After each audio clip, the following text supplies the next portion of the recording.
Sa ngalan ng Ama, ng Anak at ng Espiritu Santo. Amen. Ang pagpapala ng ating Panginoong Jesucristo, ang pag-ibig ng Diyos Ama, at ang pagkikipagkaisa ng Espiritu Santo, naway sumainyong lahat. At sumayin niyo rin. Mga kapatid, aminin natin ang ating mga kasalanan upang tayo maging marapat gumanap sa banal na pagdiriwang. Inaamin ko Sa makapangyarihan Diyos at sa inyong mga kapatid, na lubha ako nagkasala sa isip, sa salita at sa gawa, at sa aking pagkukulang.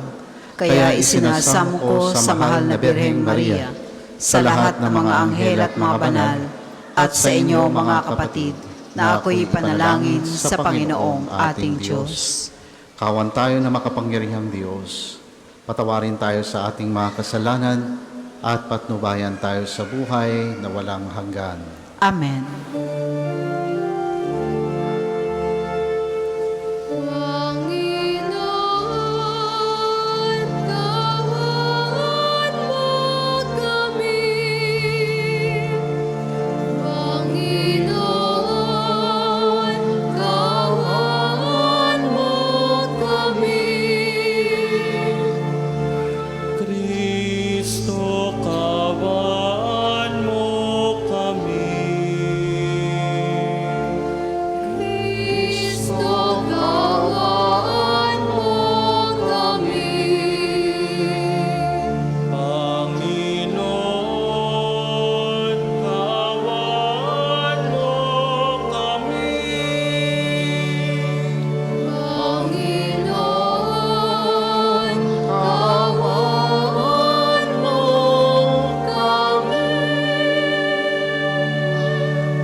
Manalangin tayo. Ama namin makapangyarihan, niloob mong ang iyong salita ay maging totoong tao. Sa sinapupunan ng mahal na Birheng Maria, kaming sumasampalataya sa Diyos na totoo at tao ring totoo ang aming tagapagligtas, ay pagintapatin mong makasalo sa kanyang pagkadiyos sa pamamagitan niya kasama ng Espiritu Santo magpa sa walang hanggan. Amen.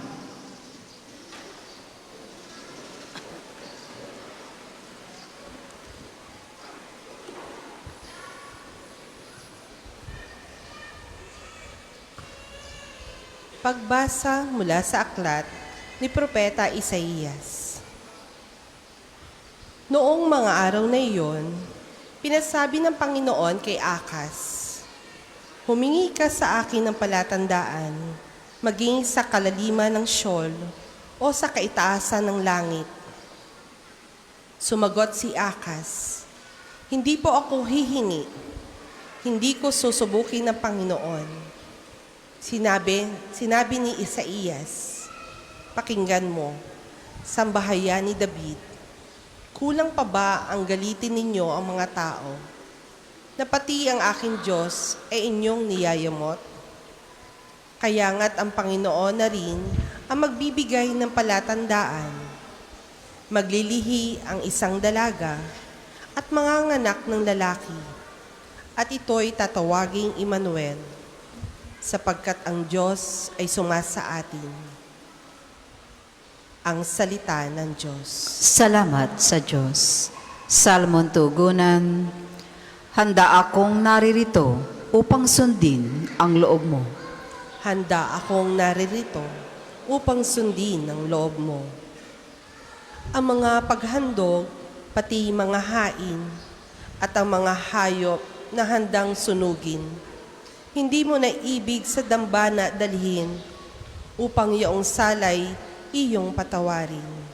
Sa halip, ang iyong kaloob sa akin ay ang pandinig ko upang ika'y dinggin. Handa akong naririto upang sundin ang loob mo. Kaya ang tugon ko, ako'y naririto, nasa kautusan ng mga turo mo. Ang nais kong sundi iyong kalooban, aking itatago sa puso ang aral. Handa akong naririto upang sundin ang loob mo. Ang pagliligtas mo'y aking inihayag, saan man magtipon ang iyong mga anak. Di ako titigil ng pagpapahayag. Handa akong naririto upang sundin ang loob mo. Ang pagliligtas mo'y ipinagsasabi, di ko inilihim sa aking sarili. Pati pagtulong mo't pag-ibig na tapat, sa mga lingkod mo'y isinisiwalat. Handa akong naririto upang sundin ang loob mo.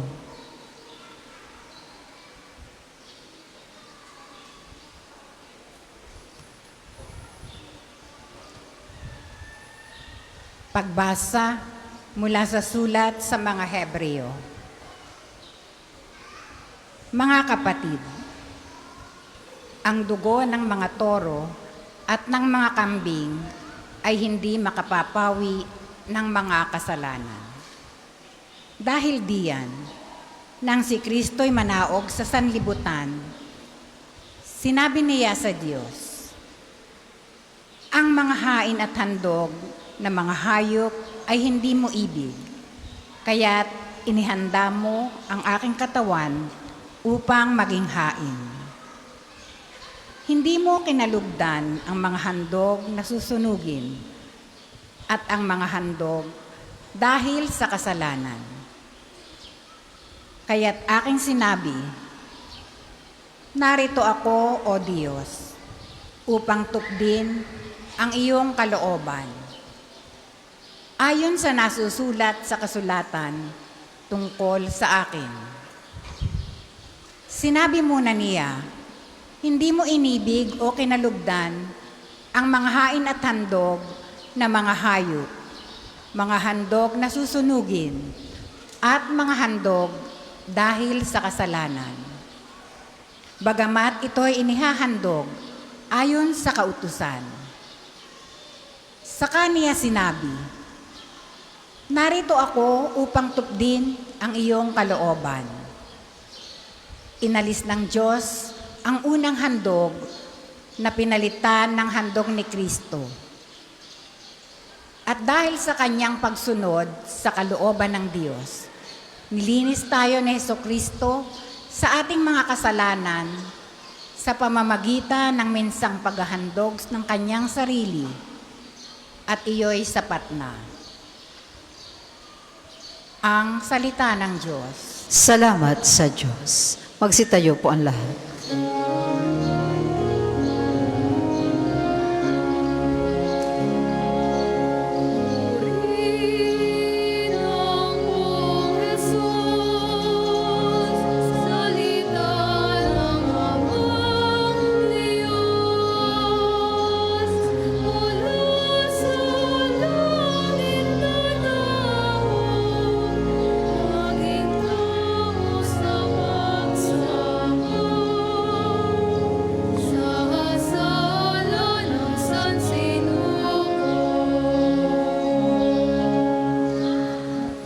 Sumainyo ang Panginoon. At sumayin niyo rin. Ang mabuting balita ng Panginoon ayon kay San Lucas. Papuri sa iyo, Panginoon. Noong panahong iyon, ang Anghel Gabriel ay sinugo ng Diyos sa Nazaret, Galilea, sa isang dalaga na ang pangalay Maria. Siya ay nakatakdang ikasal kay Jose, isang lalaki, buhat sa lipi ni Haring David. Paglapit ng anghel, sa kinaroroonan ng dalaga, binati niya ito, "Matuwa ka, ikaw ay kalugod-lugod sa Diyos." Wika niya, "Sumasa iyo ang Panginoon."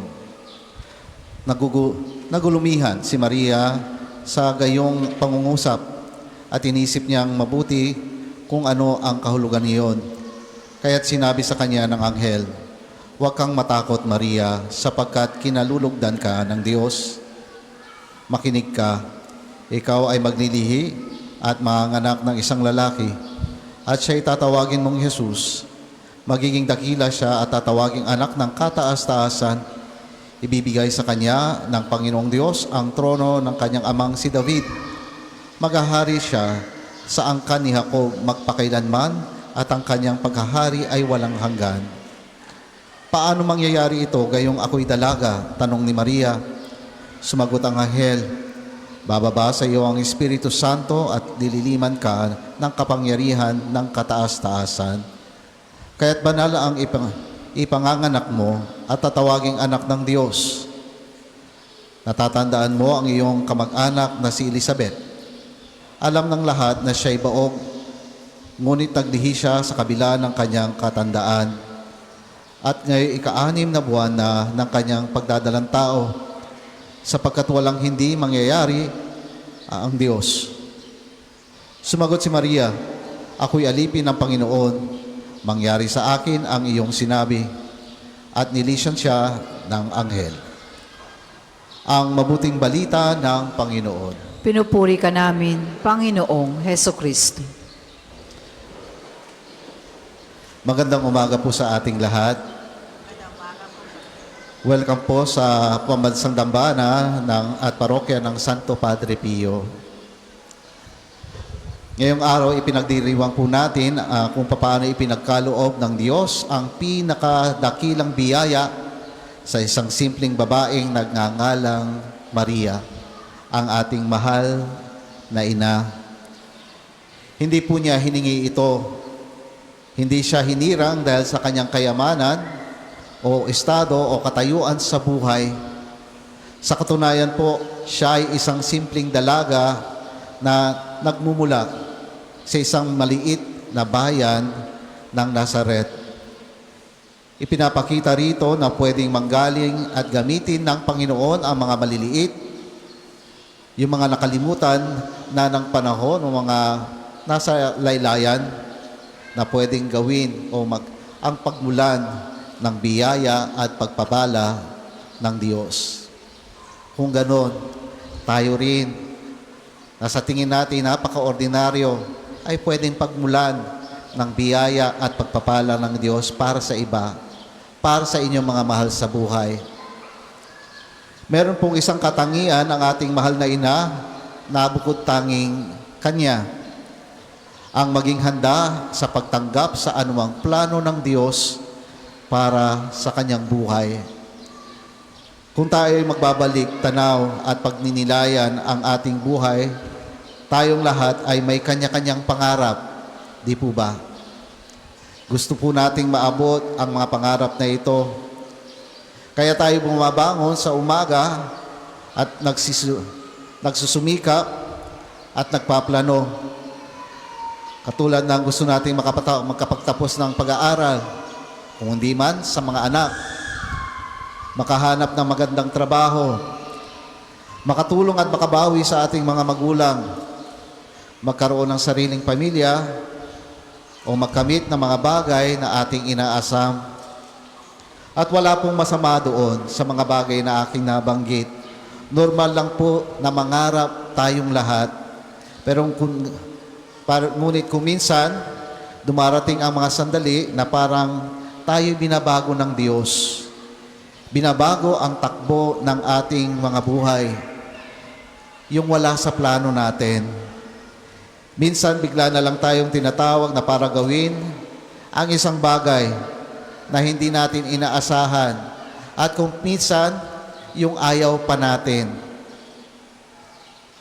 Ayaw nating harapin ang mga sitwasyon na hindi natin inaasahan.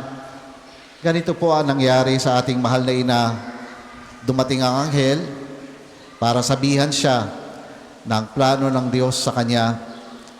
At hindi kaagad naintindihan ng ating mahal na ina ang mensahe sapagkat wala siyang karelasyon na pwedeng makabuo sila ng anak. Marahil at the back of her mind, meron siyang mga katanungan. Paano mangyayari talaga ito? Maintindihan ba ng ibang tao ang nangyari sa akin? Makakasama ba ito sa aking buhay? Sa panahon nila, pag sila ay nahuling, nangalunya, nagkayapid, ang parusay babatuhin hanggang mamatay. Ngunit sa kabila ng lahat ng ito, ang ating mahal na ina hindi tumakbo, hindi rin siya tumanggi. Sa halip, sinabi niya, ang mga salitang siya ay susunod sa salita ng Diyos. Ito ang pinakamahalagang aral na magbibigay sa atin sa pagdiriwang na ating ginagawa ngayong araw. Ang pagkakaroon ng bukas loob na umasa at maniwala sa kalooban ng Diyos. Kahit kung minsan di rin natin nauunawaan. Hindi ibig sabihin na kapag sumunod tayo sa Kanya, sa kalooban ng Diyos, ay wala ng problema. Na di na tayo mag-aalala. Alalahanin po natin, the Word became flesh. Ibig pong sabihin, kasama po natin ang ating Panginoon. Kung tayo nagdurusa, andun din siya nagdusa. Kung tayo namumroblema, kasama rin niya tayo namumroblema. Pero kung minsan tayo lang talaga ang matigas ang ulo, gusto natin, plano natin, at hindi plano ng Diyos. Ang ibig sabihin lang po nito ay handa natin dapat panugutan ang anumang dumating sa ating buhay dahil alam nating kasama natin ang Panginoon sa bawat hakbang ng ating paglalakbay sa mundong ito. Tingnan po natin ang ating mga sarili, mayroon ba tayong mga bagay sa ating buhay na hindi maipaliwanag. Kung minsan pag hindi na natin maintindihan, ang ating natural na reaction ay mag-flight, no? Aalis. Pero kung minsan, mas magandang harapin ang mga problema para matapos na kaagad.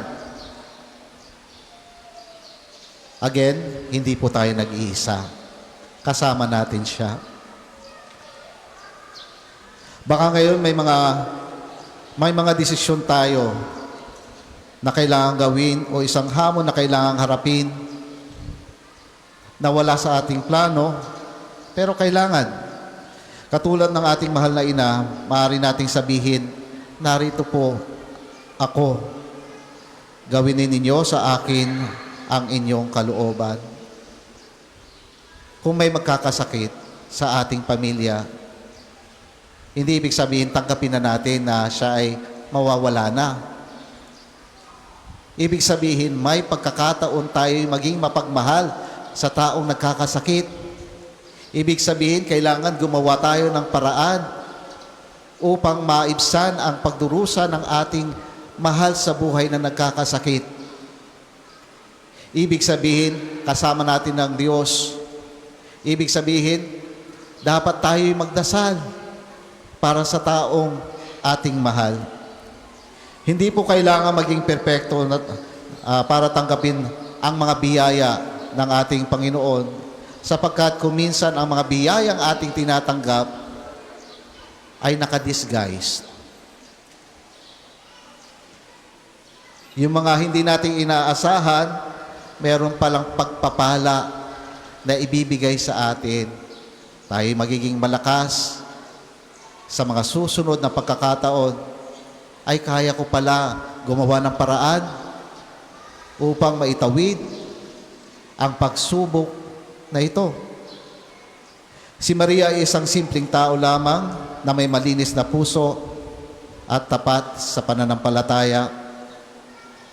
Tayo rin sana ay maging tapat sa ating Panginoon kahit anumang problema ang ating makaharap, na hindi natin siya sisisihin.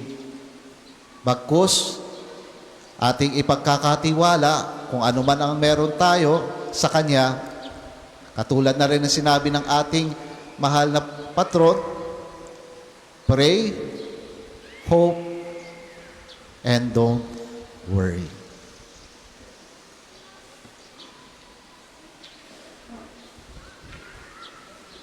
Tayo po ay magsitayo. Ating ipahayag ang ating pananampalataya, sumasampalataya ako. Sa Diyos Amang makapangyarihan sa lahat, na may gawa ng langit at lupa, sumasampalataya ako kay Jesucristo, iisang anak ng Diyos, Panginoon nating lahat. Nagkatawan tao siya lalang na Espiritu Santo, pinanganak ni Santa Maria Birhen, pinagpakasakit ni Poncio Pilato, pinako sa krus, namatay, inilibing, nanaog sa kinaroroonan ng mga yumao, na may 3 araw na buhay namang muli, umakyat sa langit, naluklok sa kanan ng Diyos Amang makapangyarihan sa lahat, doong magmumulang paririto at hukom sa nangabubuhay at nangamatay na tao. Sumasampalataya naman ako sa Diyos Espiritu Santo, sa banal na simbahang Katolika, sa kasamahan ng mga banal, sa kapatawaran ng mga kasalanan, sa pagkabuhay ng mga muli na nangamatay na tao, at sa buhay na walang hanggan. Amen. Mga kapatid, tugunin natin ang pangyaya ng ating mapagkalingang Ama, na tayo lumapit at hingin ang mga biyaya upang matupad sa atin ang kanyang pangakong kaligtasan. Sa bawat panalangin nating itutugon, Panginoon, kaawaan mo kami't dinggin. Panginoon, kaawaan mo kami't dinggin.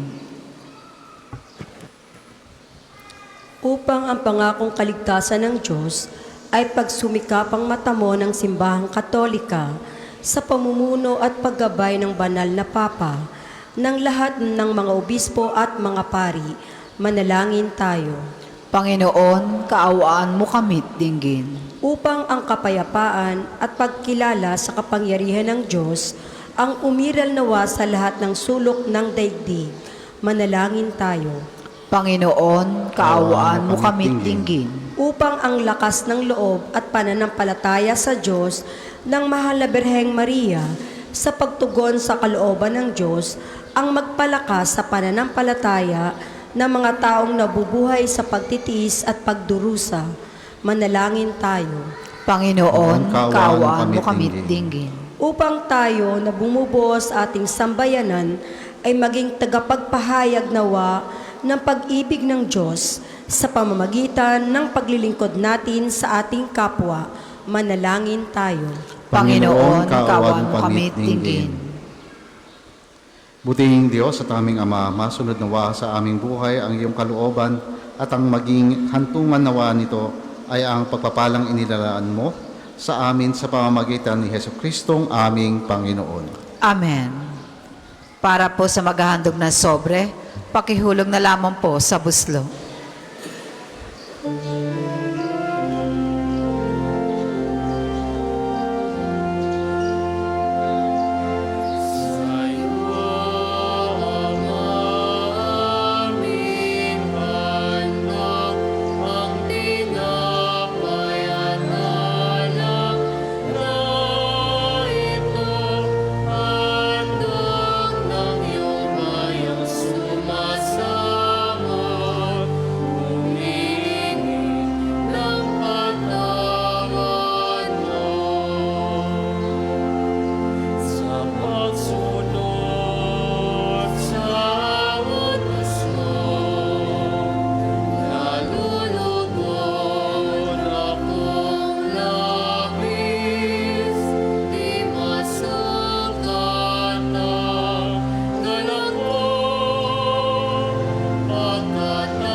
Magsitayo po ang lahat. Manalangin kayo mga kapatid upang ang paghahain natin ay kalugdan ng Diyos sa mga makapangyarihan. Tanggapin nawa ng Panginoon itong paghahain sa iyong mga kamay, sa kapurihan niya at karangalan sa ating kapakinabangan at sa buong sambayanan niyang banal. Ama naming lumikha, marapatin mong tanggapin ang paghahain ito ng iyong sambayanan upang ang kinikilalang pagsisimula ng pag-iraw nito noon pa mang ang iyong anak ay magkatawang tao ay siyang ikagalak sa pagdiriwang nito ngayong dakilang kapistahan sa pamamagitan ni Jesucristo kasama ng Espiritu Santo magpa sa walang hanggan. Amen. Sumainyo ang Panginoon. At sumayin niyo rin, Itaas sa Diyos ang iyong puso at diwa. tinaas na namin sa Panginoon. Pasalamatan natin ang Panginoong ating Diyos. Marapat na siya ay pasalamatan. Ama na makapangyarihan, tunay ngang marapat na ikaw ay aming pasalamatan sa pamamagitan ni Jesucristo na aming Panginoon. Siya'y naging dina na iba sa amin noong lukuban ng Espiritu Santo ang mahal na birheng nanalig sa pagbabalita ng anghel. Siya'y dinala sa sinapupunan ng maibiging inang si Maria, kaya't natupad ang iyong pangako sa sambayanan mong unang hinirang at naganap ang higit pa sa inaasam ng lahat ng mga bansa ng sangkatauhan. Kaya kaisa ng mga anghel na nagsisiawit ng papuri sa iyo nang walang humpay sa kalangitan, kami nagbubuni sa iyong kadakilaan.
Ama naming banal, ikaw ang bukal ng tanang kabanalan. Kaya't sa pamamagitan ng Espiritu, gawin mong banal ang mga kaloob na ito upang para sa amin maging katawan at dugo ng aming Panginoong Heso Kristo. Bago niya pinagtiis ang kusang loob na maging handog, hinawakan niyang tinapay, pinasalamatan kaniya, pinaghati-hati niya yun, iniabot sa kanyang mga alagad at sinabi, tanggapin niyo lahat ito at kanin. Ito ang aking katawan na ihahandog para sa inyo.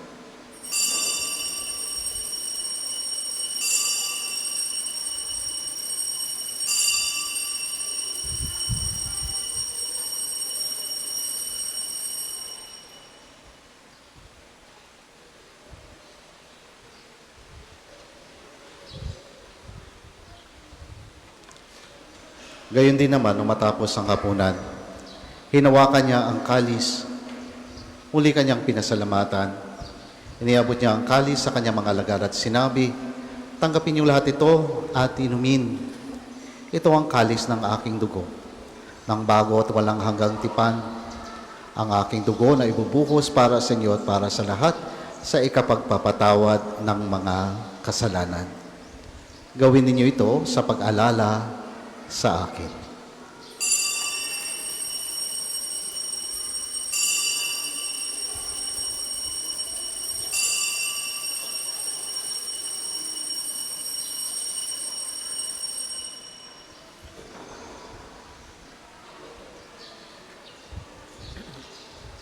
Ipagbunyi natin ang misteryo ng pananampalataya. Si Kristo'y namatay, si Kristo'y nabuhay, si Kristo'y babalik sa wakas ng panahon. Ama, ginagawa namin ngayon ang pag-alala sa pagkamatay at muling pagkabuhay ng iyong anak. Kaya tinaalay namin sa iyo ang tinapay na nagbibigay buhay, at ang kalis na nagkakaloob ng kaligtasan. Kami nagpapasalamat dahil kami iyong minarapat na tumayo sa harap mo para maglingkod sa iyo. Isinasamo namin kami magsasalo-salo sa katawan at dugo ni Kristo ay mabuklod sa pagkakaisa sa pamamagitan ng Espiritu Santo. Ama, lingapin mo yung simbahang laganap sa buong daigdig. Puspusin mo kami sa pag-ibig kay San Leon na aming Papa at ni Gilbert na aming obispo at ang Tanang Kaparian. Alalahanin mo rin ang mga kapatid naming nahimlay na may pag-asang sila'y muling mabubuhay. Gayon din ang lahat ng mga pumanaw. Kawaan mo sila at patuloyin sa iyong kaliwanagan. Kawaan mo at pagindapatin kami lahat na makasalo sa iyong buhay na walang wakas. Kaysa ng mahal na Birheng Maria, ni Ina ng Diyos, ni San Jose na kanyang kalinis-nilisang esposo, kaysa ng mga apostol at ang lahat ng mga banal na namuhay dito sa daigdig ng kalugod-lugod sa iyo, may pagdiwang nawa namin ang pagpupuri sa kararangal mo sa pamamagitan ng iyong anak na aming Panginoong Heso Kristo. Sa pamamagitan ni Kristo, kasama niya at sa Kanya, ang lahat ng parangal at papuri ay sa iyo, Diyos amang makapangyarihan, kasama ng Espiritu Santo, magpasawalang hanggan.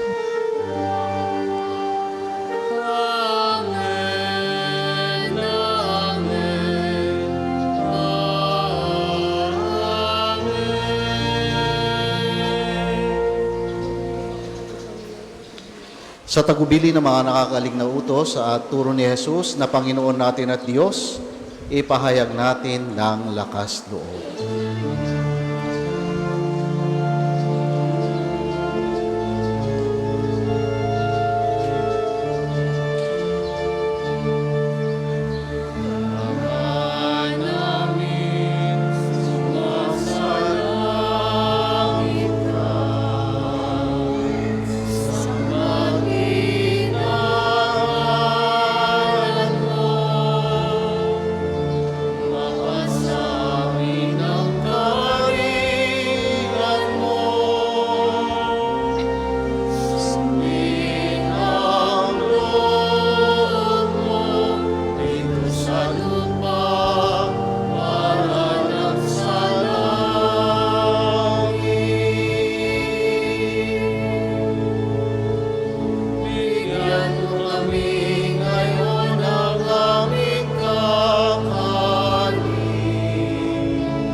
Hinihiling namin kami, Diyos, sa lahat ng masama, pagkaluban ng kapayapaan na araw-araw, iligtas sa kasalanan at ilayo sa lahat ng kapahamakan. Samantalang aming pinananabikan ang dakilang araw ng pagpapahayag ng tagapagligtas naming si Heso Kristo.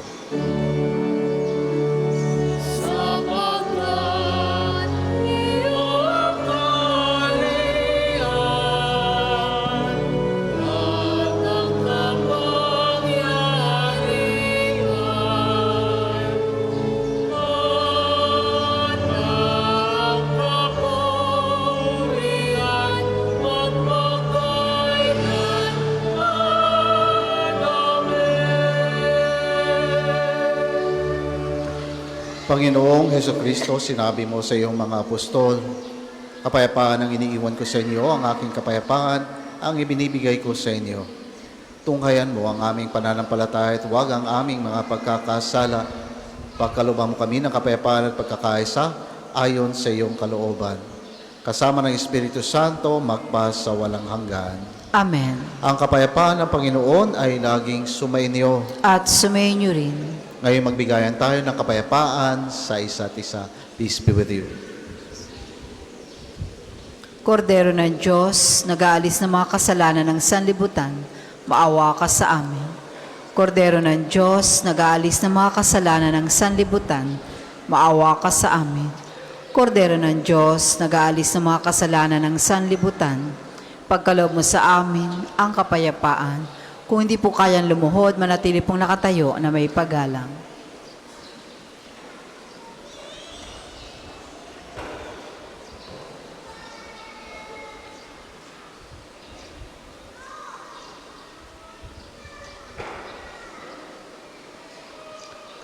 Ito ang kordero ng Diyos. Ito ang nag-aalis ng mga kasalanan ng sanlibutan. Mapalad ang mga inaanyayahan sa kanyang piging. Panginoon, hindi ako karapat-dapat na magpatuloy sa iyo, ngunit sa isang salita mo lamang ay gagaling na ako.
Ang isasagawa pong second collection ay ginagamit para sa patuloy na pagpapaunlad ng parokya at pambansang dambana ni Santo Padre Pio at para sa mga pangangailangan ng matatanda at may sakit na mga parin Archdiocese na Lipa.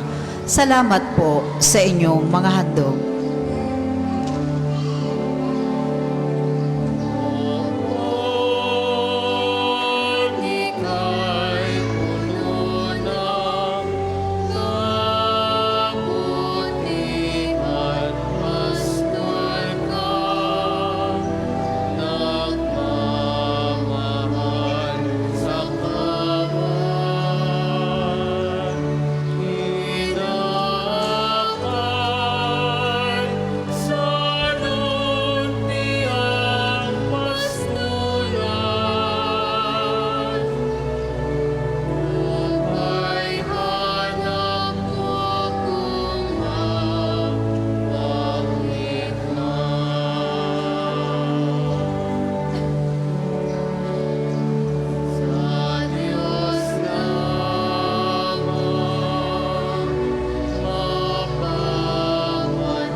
Tayo po ay magsitayo.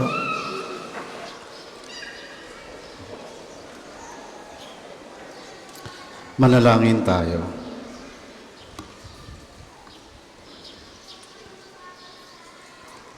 Ama naming mapagmahal, pagtibayin mo sa aming kalooban na ang aming pinagsaluhang pananda ng pananampalatayang tunay, ang pinanaligan naming Diyos na totoo at taong totoo na ipinagdalang tao ni Maria sa kanyang sinapupunan, ay siya nawang magpagindapat na kami sumapit sa kagalayahan ng walang maliw na buhay sa bisa ng kanyang nagdiligtas na pagkabuhay sa pamamagitan niya kasama ng Espiritu Santo magpas sa walang hanggan. Amen. Sama-sama po natin dasalin ang panalangin ng pagtitiwala kay Santo Padre Pio. Padre Pio, taga Petrolcina, Mongheng Banal, Pintakasing Santo ng Milenyong Kasalukuyan, gabay namin sa pagtahak sa landasing makalangit, takbuhan sa pangailangan, huwaran ng pagtitiis. Sa iyo namin inilalapit aming mga kagipitan. Sa iyo po ibinibilin kalusugan at kabuhayan.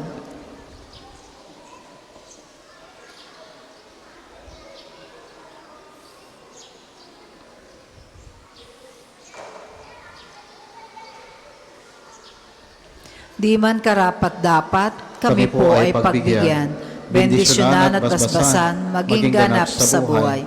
Lumayo nawa kami, umiwas sa kasalanan, lumapit lagi sa Diyos, maging matatag at matibay. Sa mabuting balita ng pagliligtas, turuan mo kami nawa. Sa tuwina ay makinig, magnilay at sumampalataya. Amin pong pakiusap itong mga kahilingan. Puso ay nagsisisi, nagtitikang taimtiman. Di na muling magkasala, sunod lagi sa Diyos Amang, kaysa ng Espiritu at ni Jesus na tagapamagitan.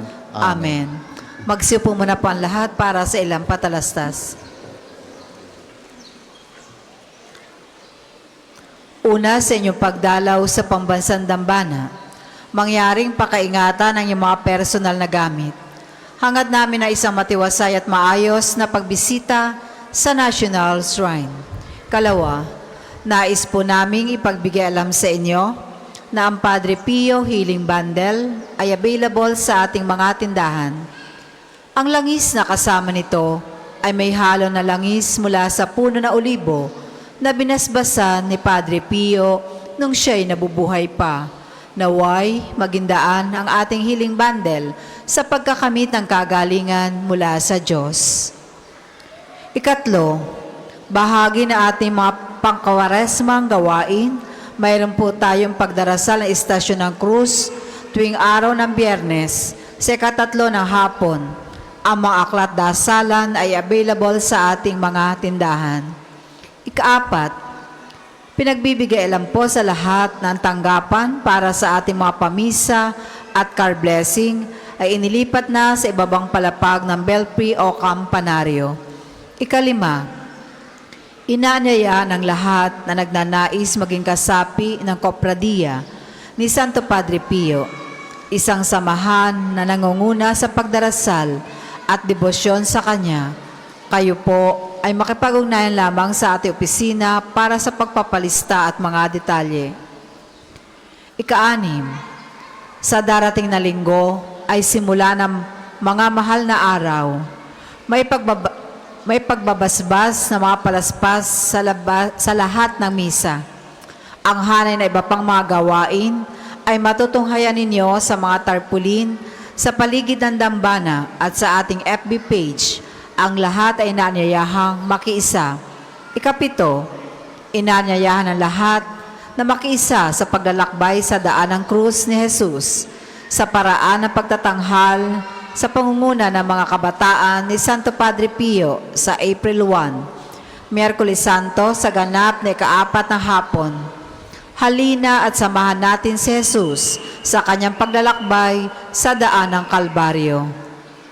Ang susunod pong misa ay sa ganap na ika-12 ng tanghali. Maraming salamat po at mangyaring panatilihin natin ang kalinisan, katahimikan at diwa ng pananalangin sa loob at labas ng ating mga simbahan. Magsitayo pong lahat para sa pagbabasbas ng religious articles. Mga kapatid, manalangin tayo sa Diyos sa mga makapangyarihan upang tayo ay maging kawangis ni Kristo sa taimtim na pagdalangin sa tulong ng mga larawan at dasalan. O Diyos, ikaw ang bukal ng lahat ng pagpapala at biyaya. Ibuhos mo ang iyong bendisyon sa mga gamit na ito sa pananalangin, mga rosaryo, imahen, dasalan at healing bundles na nagpapaalala ng iyong kabutihan, kabanalan at pagmamahal sa amin upang ang lahat na ito ay dumulog at magdasal gamit ang mga ito ay magtamo ng iyong awa at biyaya. Lubin mong tularan namin ang kabanalan at aral ni Kristo at ng mga santo magpasawalang hanggan. Amen. Ama namin, sumasalangit ka, sambahin ang ngalan mo, mapasamin ang kaharian mo, sundin ang loob mo dito sa lupa para ng sa langit. Bigyan mo kami ngayon na aming kakanin sa araw-araw at patawarin mo kami sa aming mga sala para ng pagpapatawad namin sa nagkakasala sa amin. At huwag mo kaming ipahintulot sa tukso at iadya mo kami sa lahat ng masama. Amen. Aba, Ginoong Maria, napupuno ka ng grasya, ang Panginoon Diyos ay sumasa iyo. Bukod kang pinagpala sa babaeng lahat, at pinagpala naman ang iyong anak na si Jesus. Santa Maria, Ina ng Diyos, panalangin mo kaming makasalanan, ngayon at kung kami mamamatay. Amen. Papuri sa Ama, sa Anak at sa Espiritu Santo, kapara noong una, ngayon at magpasawalang hanggan. Amen. Ama namin, sumasalangit ka, sambahin ang ngalan mo, mapasa amin ang kaharian mo, sundin ang loob mo dito sa lupa para ng sa langit. Bigyan mo kami ngayon ng aming kakanin sa araw-araw at patawarin mo kami sa aming mga sala para ng pagpapatawad namin sa nagkakasala sa amin. At huwag mo kaming ipahintulot sa tukso at iadya mo kami sa lahat ng masama. Amen.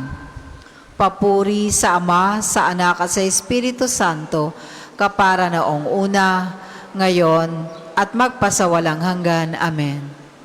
Papuri sa Ama, sa Anak at sa Espiritu Santo, kapara noong una, ngayon, at magpasawalang hanggan. Amen.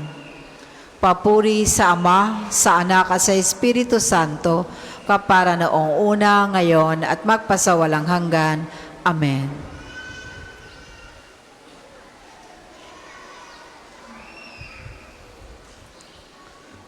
Sumainyo ang Panginoon. At sumayin niyo rin. At pagpalain tayong lahat na makapangyarihan at papagmahal na Diyos, Ama, Anak, at ng Espiritu Santo. Amen. Tapos na po ang ating pagdiriwang. Humayo tayong lahat na mapayapa.